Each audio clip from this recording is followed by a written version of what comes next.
Hello everyone, welcome back to organize learning channel. अगर आप मेरे चैनल पर नए हैं तो चैनल को सब्सक्राइब करें, वीडियो को एंड तक ज़रूर देखें और अगर आपको वीडियो अच्छी लगे तो वीडियो को लाइक शेयर कमेंट करें। तो आज की इस वीडियो में हम डिस्कस करने वाले हैं जो डायरेक्टरेट ऑफ एजुकेशन दिल्ली की तरफ से क्लास 10 के लिए इंग्लिश का प्रैक्टिस पेपर दिया गया है।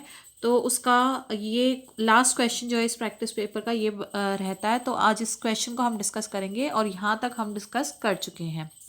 तो क्या क्वेश्चन दिया गया है, answer any one of the following in about 100 to 120 words.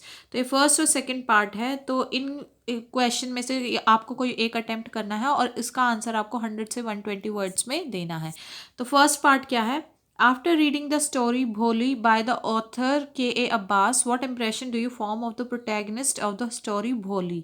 आपने जो ये स्टोरी भोली पढ़ी है के अब्बास ऑथर द्वारा, तो जब आप ने ये स्टोरी पढ़ी तो उसके बाद भोली जो मेन कैरेक्टर है, प्रोटैगनिस्ट जो है इसकी, तो उनके बारे में आपका क्या इंप्रेशन आप फॉर्म करते हो। तो इसका आंसर हम कैसे लिखेंगे, तो देखो हमें 100 to 120 वर्ड्स में लिखना है। तो हम कैसे लिखेंगे, at the beginning of story Bholi is portrayed as a helpless child who is struggling to get acknowledged even in her own home.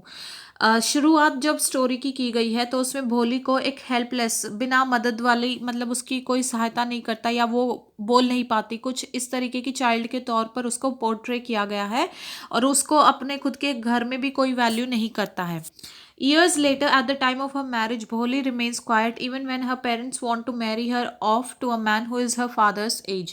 और सालों बाद जब उसकी शादी जो है उसकी शादी के वक्त भी भोली जो है वो चुप रहती है, ये पता होते हुए भी कि उसकी जो शादी है वो एक ऐसे आदमी से की जा रही है जो उसके फादर की एज का है। ठीक है। Bholi takes the reader completely by surprise when she speaks, लेकिन उस वक्त वो बोल पड़ती है, इसके अगेंस्ट बोलती है और इससे जो रीडर यानी कि हम जो ये स्टोरी पढ़ रहे हैं हम सरप्राइज हो जाएंगे इस पॉइंट पे। Her words are not merely spoken out of anger, तो उसके जो शब्द हैं वो सिर्फ और सिर्फ उसके गुस्से से नहीं निकले होते। Instead she very boldly takes a decision that was unheard of in her village, she refuses to marry the greedy groom.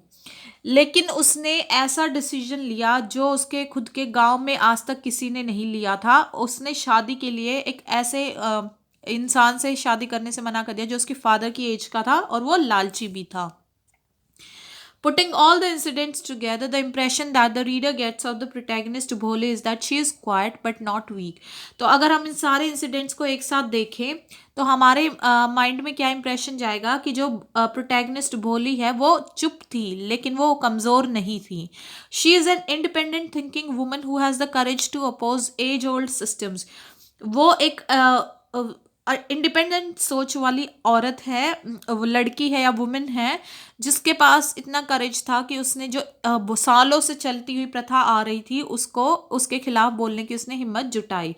Education has transformed her into someone who can take decisions of herself and who, despite being a female, is determined to chalk out her own destiny.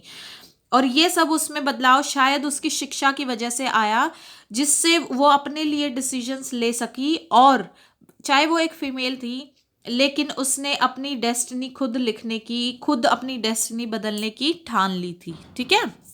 अब next question देखते हैं। Next जो part है वो क्या है, readers believe that Griffin was a man without a conscience. जो readers है वो क्या बिलीव करते हैं कि जो ग्रिफिन था वो मैन विदाउट कंसाइंस। इसका क्या मतलब है कि उसकी जो है कोई मॉरल नहीं थी, ग्रिफिन की कोई भी मॉरल नहीं थी। You have a class discussion on why our conscience plays a vital role in shaping our character. तो हाँ, आपको क्या करना है, क्लास डिस्कशन करना है कि हमारा जो मॉरल कैरेक्टर है, मॉरल होता है, वो कैसे एक इम्पॉर्टेंट रोल प्ले करता है हमारे कैरेक्टर को शेप कर देने में। Present a summary of your views on it this, और आपको इसके बारे में अपने व्यूज़ की जो है एक समरी प्रेजेंट करनी है। और ये लिया गया चैप्टर फुटप्रिंट्स विदाउट फीट से ये क्वेश्चन है। ठीक है। तो इसका आंसर होगा Griffin was a man without conscience. Griffin definitely एक मैन था जिसकी कोई मॉरल वैल्यूज नहीं थी। It is true he was not a law abiding citizen of his country. क्यों था ऐसा, क्योंकि ना तो वो अपने कंट्री का कोई लॉ अबाइडिंग, कानून को मानने वाला सिटीजन भी नहीं था। He did not hesitate robbing the viceroy at Iping for money he needed. वो जो है वो आइपिंग का जो वाइसर था वो एक प्रीस्ट होता है काइंड ऑफ, उसको भी उसने ग्रिफिन ने जो है लूटने में कसर नहीं छोड़ी अपने पैसे के लिए। He should have left a religious priest, वो एक अपने मॉरल की वजह से उस पैसे के को ना ऊपर रख के उस प्रीस्ट को जो है छोड़ सकता था, उसको रोब नहीं करना चाहिए था उसको। He experimented on a cat with no concern for the poor creatures cries of pain, उसने अपना एक एक्सपेरिमेंट एक बिल्ली के ऊपर किया, उसने कोई कंसर्न नहीं दिखाया उस पुअर क्रिएचर के दर्द के लिए। He threw it out and never try to find whether it was alive और डेड, और अपना एक्सपेरिमेंट करने के बाद उसने उस बिल्ली को फेंक दिया और कभी ये भी कोशिश नहीं की कि वो जिंदा थी या मर चुकी थी। After becoming invisible, he committed one brutal act after another, not because they were necessary for his survival, but simply because he enjoyed doing them. और जब वो इनविजिबल हो गया उसके बाद उसने एक के बाद एक जो है खतरनाक एक्ट करने स्टार्ट कर दिए, और इसलिए नहीं किए उसने कि उसको अपने जीविका के लिए या अपने सर्वाइवल के लिए एक्ट करने थे, लेकिन सिंपली उसने इसलिए किए क्योंकि उसको मज़ा आने लगा था ऐसे काम करने में। He terrorized Marvel when he was on the run, fought with the policeman, उसने क्या किया, मार्वल को टेरराइज किया, उसको डराया जब वो भाग रहा था, और वो उस पुलिस वालों से भी लड़ पड़ा वहाँ पे, ठीक है। His plan to spread reign of terror among people using his powers of invisibility really shocked Dr. Kemp.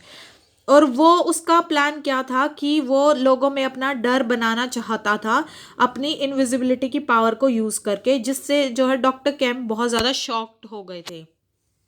All the bad and immoral things that Griffin did could have been avoided if he had abided by the law of his country.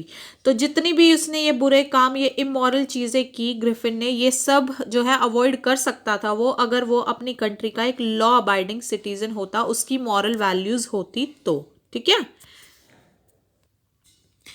तो इसी के साथ, इस part के साथ ही आपका ये जो प्रैक्टिस पेपर है इसके सारे सॉल्यूशंस कंप्लीट हो जाते हैं। तो आप इस पूरे प्रैक्टिस पेपर को जो है इसके प्रीवियस पार्ट्स भी देख सकते हैं और सॉल्व कर सकते हैं।